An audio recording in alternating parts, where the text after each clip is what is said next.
नमस्कार। 8वें वेतन आयोग को लेकर आजकल खूब बातें हो रही हैं, लेकिन असल में नंबर्स क्या कह रहे हैं? चलिए आज इसी की गहराई में उतरते हैं और पता लगाते हैं। तो सबसे बड़ा सवाल तो यही है ना, कि जब 8वां वेतन आयोग लागू होगा तो हाथ में मतलब जेब में असल में कितना पैसा बढ़ने वाला है? और जवाब चौंकाने वाला हो सकता है। मीडिया रिपोर्ट्स की माने तो जो मिनिमम बेसिक पेपर हैं, उनकी सैलरी में हर महीने 17,820 रुपए तक का इजाफा हो सकता है। ये एक बहुत बड़ी रकम है ना?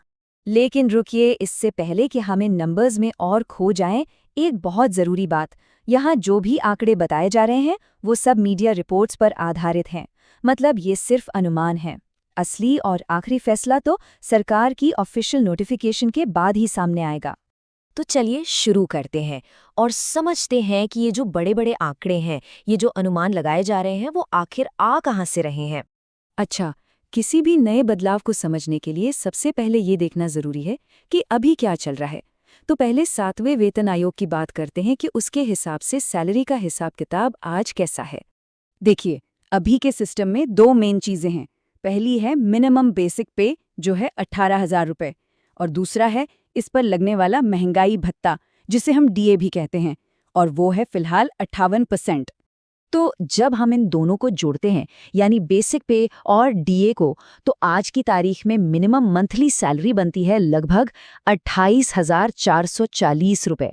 अब इस नंबर को याद रखिएगा, क्योंकि आगे की सारी कैलकुलेशंस इसी पर टिकी हैं।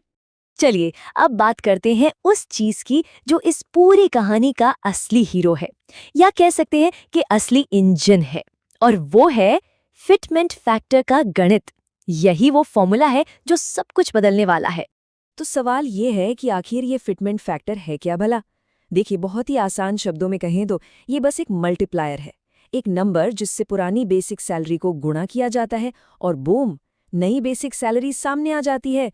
पूरी बढ़ोतरी का बेस यही है। प्रोसेस एकदम सिंपल है। 7वें वेतन आयोग की जो बेसिक सैलरी है, उसे पकड़िए, उसे नए फिटमेंट फैक्टर से मल्टीप्लाई कीजिए, और बस जो रिजल्ट आया वही है 8वें वेतन आयोग की नई बेसिक सैलरी। अब जरा इसका असर देखिए। मान लीजिए अगर फिटमेंट फैक्टर 2.57 रहता है, याद रहे ये एक अनुमान है, तो जो 18,000 रुपए की मिनिमम बेसिक सैलरी है ना, वो सीधे छलांग लगाकर 40,260 रुपए तक पहुंच सकती है। मतलब ये एक जबरदस्त उछाल है। ठीक है, तो ये तो हो गई मिनिमम सैलरी की बात, लेकिन जो लोग अलग अलग पे लेवल पर हैं, उनकी सैलरी का क्या? और सबसे जरूरी, पेंशन पाने वालों का क्या होगा? चलिए अब इस पर नजर डालते हैं। यहाँ एक और अनुमान देखते हैं जिसमें फिटमेंट फैक्टर 2.40 माना गया है। देखिए, लेवल 1 पर बेसिक सैलरी 43,200 रुपए तक जा सकती है, और अगर हम लेवल 12 पर नजर डालें तो ये 1,89,000 रुपए को भी पार कर सकती है। मतलब साफ है, हर लेवल पर बढ़ोतरी जबरदस्त होने वाली है। और हाँ, ये अच्छी खबर सिर्फ अभी नौकरी कर रहे लोगों के लिए ही नहीं है। जो हमारे पेंशन भोगी हैं, उन्हें भी इसका बहुत बड़ा फायदा मिलने की पूरी पूरी उम्मीद है। चलिए एक उदाहरण से समझते हैं। कुछ रिपोर्ट्स कहती हैं कि पेंशनर्स के लिए 1.86 का फिटमेंट फैक्टर हो सकता है। तो सोचिए, अगर किसी की बेसिक पेंशन आज 19,900 रुपये है, तो इस फैक्टर के बाद वो सीधे 37,014 रुपये हो सकती है। और मजे की बात यह है कि ये तो सिर्फ बेसिक पेंशन है, इस पर नया डीए तो अलग से जुड़ेगा। अच्छा, तो अब आते हैं उस सवाल पर जो सबके मन में घूम रहा है कि भाई ये सब होगा कब, ये सब लागू कब से होगा, इसकी टाइमलाइन क्या है? तो जो उम्मीद जताई जा रही है वो ये है कि 8वां वेतन आयोग 1 जनवरी 2026 से लागू हो सकता है। लेकिन सबसे दिलचस्प बात सुनिए, अगर किसी वजह से इसे लागू करने में देरी होती है, मान लीजिए 2027 तक, तो कर्मचारियों को पूरे 18 महीने का एरियर यानी बकाया एक साथ कैश में मिल सकता है। ये बहुत बड़ी बात है। तो कुल मिला के मोटी मोटी बात क्या है?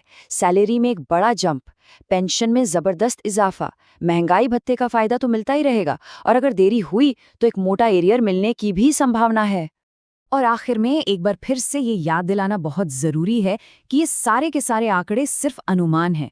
असली पिक्चर तभी क्लियर होगी जब सरकार की तरफ से ऑफिशियल अनाउंसमेंट आएगा। तो ये सब हमें एक बड़े सवाल के साथ छोड़ जाता है। सोचिए, जब लाखों लोगों के हाथ में खर्च करने के लिए इतना ज़्यादा पैसा आएगा, उनकी परचेजिंग पावर इतनी बढ़ जाएगी, तो इसका हमारी पूरी इकोनॉमी पर, हमारे बाज़ारों पर क्या असर होगा? ये वाकई में एक सोचने वाली बात है।